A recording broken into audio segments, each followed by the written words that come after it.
Hi hello friends, welcome back to our channel. പുതിയൊരു വിശേഷങ്ങളിലേക്ക് എല്ലാ കൂട്ടുകാർക്കും സ്വാഗതം. അങ്ങനെ നമ്മുടെ ദേവയാനി നമ്മുടെ ആദീനെ വിളിക്കുകയാണ് കേട്ടോ. പെട്ടെന്ന് തന്നെ എവിടേക്ക് വാന്ന് പറഞ്ഞ് വിളിക്കുകയാണ്.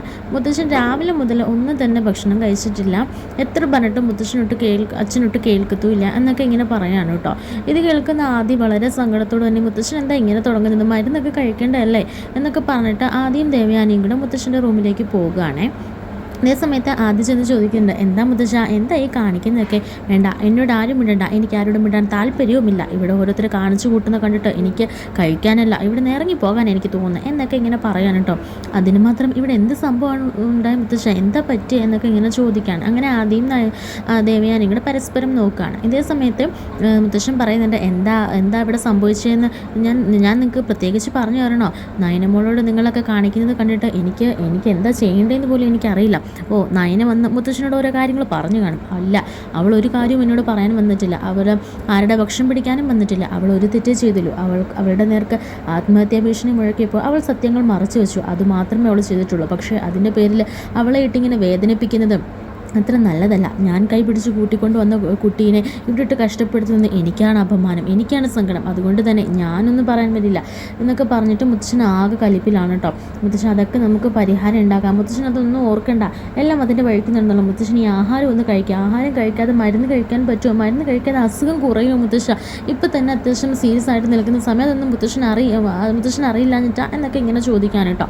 ഉടനെ മുത്തശ്ശിയും പറയുന്നുണ്ട്, കുട്ടികൾ പറയുന്നല്ലേ ഈ ആഹാരം എടുത്ത് കഴിക്കുന്നു പറയുമ്പോൾ എനിക്ക് വേണ്ട നിന്നോടല്ലേ പറഞ്ഞത് എന്ന് ദേഷ്യത്തോടെ ഭാര്യയോടും പറയാൻ കേട്ടോ. അത് കേൾക്കുമ്പോഴത്തേനും മുത്തശ്ശിക്കും അങ്ങ് സങ്കടവും അതുപോലെ തന്നെ ഒരു പേടിയൊക്കെ തോന്നുകയാണ്. മുത്തശ്ശി അങ്ങനെ മിണ്ടാതിരിക്കുകയാണ്.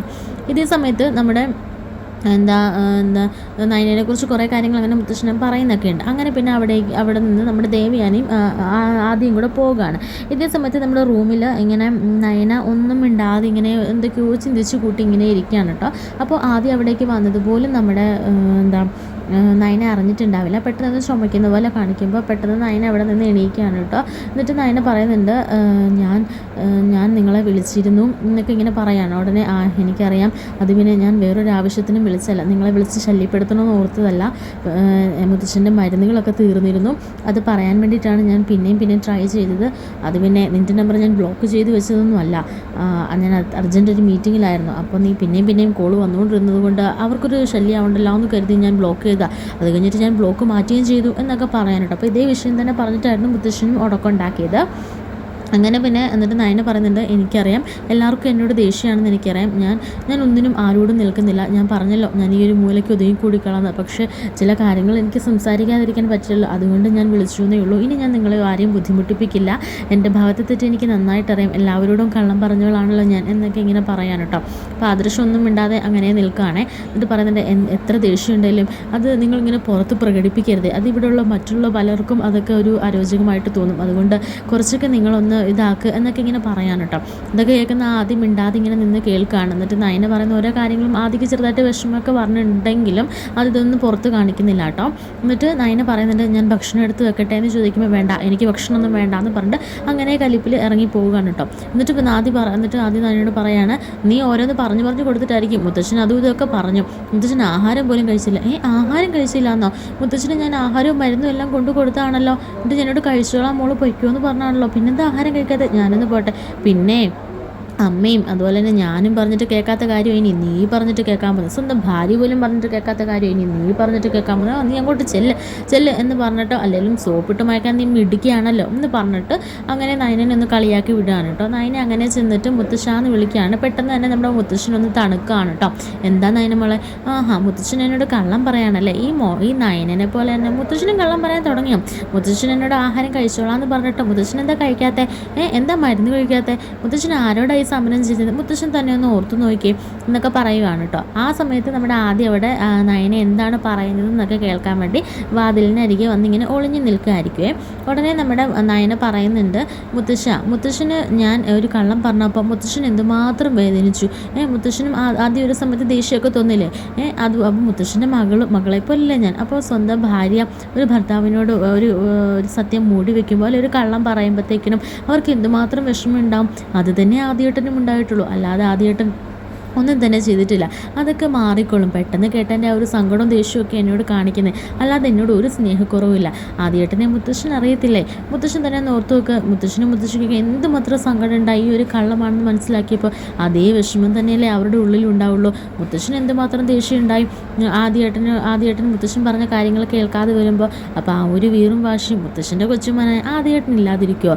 അതൊക്കെ അതിൻ്റെ വഴിക്ക് പൊക്കോളും. മുത്തശ്ശനെ ഞങ്ങൾക്ക് എന്നും ഇങ്ങനെ കണ്ടുകൊണ്ടിരിക്കണ്ടേ? മുത്തശ്ശനി മരുന്നും ആഹാരമൊക്കെ ഒന്ന് കഴിക്കുക എന്ന് പറഞ്ഞ് നിർബന്ധിച്ച് കൊടുക്കുകയാണ് കേട്ടോ. ഇതേ സമയത്ത് ഞാൻ കഴിച്ചോളാം, നിൻ്റെ കാര്യം ഓർക്കുമ്പോഴേ ഉള്ളൂ എനിക്ക് വിഷമം എന്നൊക്കെ പറയണം, എന്നാൽ കഴിച്ചോളാം കേട്ടോ എന്ന് പറഞ്ഞിട്ട് നയന മുറിയിലേക്ക് പോവുകയാണ്. ഇതേ സമയത്ത് പെട്ടെന്ന് ആദർശ് അവിടെ നിന്ന് മാറി നിൽക്കുന്നുണ്ട്. എന്നിട്ട് നയനേന്ന് വിളിക്കുമ്പോഴത്തേക്കിനും എന്താണെന്ന് ചോദിക്കുമ്പോൾ താങ്ക്സ് എന്ന് പറയണേ. എന്തിനാ താങ്ക്സ്? അല്ല മുത്തശ്ശൻ ഞങ്ങളാരും പറഞ്ഞിട്ട് ആഹാരം കഴിച്ചില്ല, പക്ഷേ ഇയാൾ പറഞ്ഞപ്പോൾ കഴിച്ചില്ലേ? മുത്തശ്ശൻ്റെ ആരോഗ്യം ഇപ്പം എനിക്ക് ഏറ്റവും വലുത്, അതുകൊണ്ട് പറഞ്ഞതാന്ന് പറയുമ്പം എനിക്കാരുടെയും താങ്ക്സും ഒന്നും എനിക്ക് ആവശ്യമില്ല, ഞാൻ ചെയ്യേണ്ട കടമകൾ മാത്രം ഞാൻ ചെയ്തിട്ടുള്ളൂ എന്നിങ്ങനെ പറയാൻ കേട്ടോ നയന. പിന്നെ എനിക്ക് ഒറ്റൊരു അപേക്ഷയുള്ളൂ, ഞാൻ അറിയാതെ അല്ല എൻ്റെ ജീവിതത്തിൽ എന്തോ ഒന്ന് സംഭവിച്ചിട്ടാണ് ഞാൻ നിങ്ങളുടെ ജീവിതത്തിലേക്ക് കയറി വന്നത്, അല്ലാതെ ഞാനും ഇട്ട് ആഗ്രഹിച്ചിട്ടല്ല, ഞാൻ വാശി പിടിച്ചിട്ടും അല്ല. അതൊക്കെ ഒന്നും നിങ്ങൾ മനസ്സിലാക്കിയാൽ നിന്ന് ഇങ്ങനെ ഉരുകി ഇവിടെ കഴിയുന്നതിൽ എനിക്കും വലിയ താല്പര്യമൊന്നുമില്ല എന്ന് പറയാൻ കേട്ടോ. അങ്ങനെ നയനയുടെ ആ ഒരു വാക്കുകളൊക്കെ കേൾക്കുമ്പോൾ ആദ്യത്തെ ചെറിയൊരു സങ്കടമൊക്കെ തോന്നുന്നുണ്ട്. പക്ഷേ മുത്തശ്ശനോടുള്ള ആ ഒരു സമീപനമൊക്കെ കാണുമ്പോൾ ആദ്യം ആശ്ചര്യത്തോടെ നോക്കി നിൽക്കുകയായിരുന്നു കേട്ടോ ചെയ്തത്. അങ്ങനെ ആദ്യം വളരെ സങ്കടമാകുകയാണ് നമ്മുടെ നയനയുടെ ഓരോ വർത്താനം ഇതൊക്കെ കേൾക്കുമ്പോൾ. പിന്നെ മുത്തശ്ശൻ പറഞ്ഞ വാക്കുകളും ഒക്കെ ഇങ്ങനെ നയനയുടെ ഉള്ളിൽ കിടന്ന് ഇങ്ങനെ നീറുകയാണ് കേട്ടോ. അങ്ങനെ നയന ചെയ്തതും അതുപോലെ തന്നെ താനിപ്പോൾ നയനയോട് കാണിക്കുന്നതും അതിലും വലിയൊരു തെറ്റാണെന്നൊക്കെ ആദ്യയുടെ മനസ്സിലൊക്കെ ഇങ്ങനെ തോന്നുന്നുണ്ട്. അങ്ങനെ പതിയെ നയനയോടുള്ള ആ ഒരു ദേഷ്യമൊക്കെ ഇങ്ങനെ മാറ്റാൻ ശ്രമിക്കുന്നുണ്ട് കേട്ടോ. എന്നിട്ട് നയന പറയുന്നുണ്ട്, എന്തായാലും ആ ഫോട്ടോ വലിച്ചു കീറിയത് എനിക്ക് വളരെ വിഷമമായി, ഞാൻ എത്ര തെറ്റുകാരി, അത്രയ്ക്കൊന്നും ഞാൻ തെറ്റുകളൊന്നും ആദ്യേട്ടനോട് ഞാൻ ചെയ്തിട്ടില്ല എന്നൊക്കെ ഇങ്ങനെ പറയാൻ കേട്ടോ. അതൊക്കെ കേൾക്കുമ്പോൾ ആദ്യയുടെ മനസ്സിലൊന്ന് കൊള്ളുകയാണ്. പിന്നെ പതിയെ ആദ്യം നയനയിലേക്ക് അടുക്കുന്നതാണ് കേട്ടോ കാണിക്കുന്നത്.